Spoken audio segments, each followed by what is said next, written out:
দেবাদিদেব মহাদেব ও পার্বতীর মেয়ে বলেই আমরা সাধারণত দেবী সরস্বতীকে জানি, কিন্তু পুরাণ অনুযায়ী বাগদেবীর সৃষ্টি হয়েছিল ব্রহ্মদেবের মুখগহ্বর থেকে। Hello friends, welcome to my channel simply Sanchita. যারা আমার চ্যানেলে নতুন বন্ধু, সেই সব বন্ধুদের উদ্দেশ্যে বলছি, যদি আপনাদের আমার এই চ্যানেলটি ভালো লেগে থাকে তো প্লিজ লাইক, শেয়ার, সাবস্ক্রাইব করার রিকোয়েস্ট রইল। আরও কয়েকদিন পরেই সরস্বতী পুজো। মাঘ মাসের পঞ্চমী তিথিতে সরস্বতী পুজো হয় বলে এই দিনটিকে বসন্ত পঞ্চমীও বলা হয়ে থাকে। হিন্দু ধর্মশাস্ত্র অনুসারে দেবী সরস্বতী হলেন বিদ্যা, শিল্পকলা ও সঙ্গীতের অধিষ্ঠাত্রী দেবী। পুরাণ অনুযায়ী কিভাবে দেবী সরস্বতীর জন্ম হয়েছিল তাই আজকে জেনে নেব আজকের এই আলোচনা থেকে। বন্ধুরা, আমরা যেই কাজেই লিপ্ত থাকি না কেন, সে ব্যবসা বলুন, ছাত্রছাত্রী বলুন, অফিস যাই বলুন না কেন, সবেতেই মা সরস্বতী বিদ্যমান। তাই এটা জানা আমাদের খুবই প্রয়োজন। অনেকে হয়তো জানেন, তাদেরকে বলছি না। যারা জানতে চান তারা এখান থেকে জেনে নিতে পারেন। যেহেতু দেবী সরস্বতীকে ছাড়া কোনো কর্মই হয় না, তাই এটা জানা অত্যন্ত আমাদের আবশ্যিক। বন্ধুরা, পুরাণে হিন্দু ধর্মের সর্বোচ্চ আসনে থাকা 3 দেবতার অন্যতম হলেন ব্রহ্মদেব। এই ব্রহ্মা, বিষ্ণু ও মহেশ্বরকে নিয়েই ত্রিমূর্তি। পুরাণ অনুযায়ী ব্রহ্মা হলেন স্বয়ংভূ, অর্থাৎ তার কোনো পিতা মাতা নেই, তিনি নিজেই নিজের জন্ম দিয়েছেন। এই আশ্চর্য জন্মের পরপরই ব্রহ্মদেব গভীর ধ্যানে বসেন এবং ধ্যানে বসে তিনি তার সকল গুণগুলোকে একত্র করতে থাকেন এই ধ্যানের মাধ্যমে। ব্রহ্মদেবের এই গভীর ধ্যানের ফলে তার সমস্ত গুণগুলো একত্রিত হয়ে মিলিত হয়ে এক নারীর আকার নেয়। এইভাবেই সব গুণগুলো মিলিয়ে যে নারীর আকার নেয় তিনিই হলেন দেবী সরস্বতী। ব্রহ্মদেবের মুখগহ্বর থেকে সৃষ্টি হয় দেবী সরস্বতীর।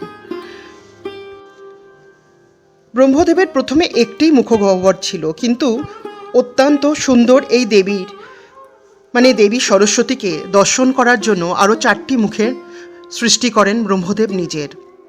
পুরাণ অনুযায়ী ব্রহ্মা এই বিশ্ব ব্রহ্মাণ্ড সৃষ্টি করলেও নিজের সৃষ্টিতে ব্রহ্মদেব খুব একটা সন্তুষ্ট ছিলেন না। দেবী সরস্বতী তাকে এই বিশ্বকে কি করে আরও সুন্দর করে তোলা যায় সে সম্পর্কে পরামর্শ দেন। পুরাণে বলা হয় যে দেবী সরস্বতী ব্রহ্মদেবের স্ত্রী ছিলেন, আবার কোথাও কোথাও বলা হয় তিনি বিষ্ণুরও স্ত্রী ছিলেন। তো বন্ধুরা, এইভাবে আমরা জেনে নিলাম মাতা সরস্বতীর সৃষ্টি বা জন্ম কথা। এবারে এবছরে পঞ্চমী এবং সরস্বতী পুজো কবে পড়ছে তাতে আসছি।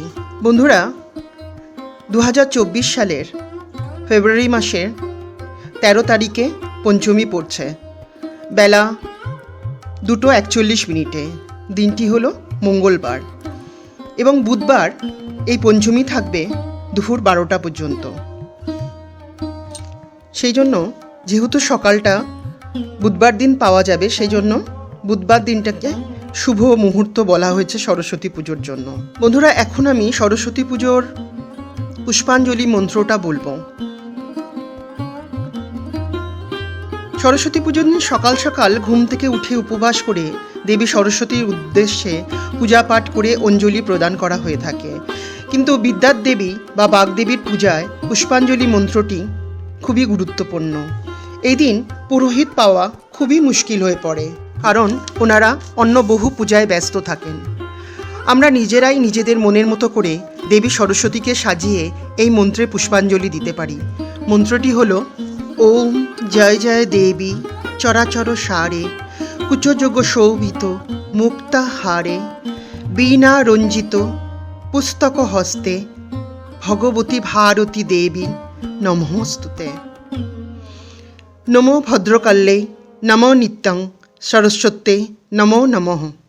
বেদ বেদাঙ্গ বেদান্ত বিদ্যাস্থানেভ্য এবচ এষ সচন্দন পুষ্পবিল্লপত্রাঞ্জলি সরস্বত্যেই নমঃ। ফুল ও বেলপাতা দিয়ে 3 বার এই মন্ত্র পাঠ করে দেবীর চরণে পুষ্পাঞ্জলি অর্পণ করতে হয়। তো বন্ধুরা, এই ছিল মা সরস্বতী দেবীর চরণে পুষ্পাঞ্জলি মন্ত্র। আজকে এই পর্যন্তই। যদি আপনাদের আমার এই চ্যানেলটি ভালো লেগে থাকে তো প্লিজ লাইক শেয়ার সাবস্ক্রাইব করার রিকোয়েস্ট রইল। নমস্কার।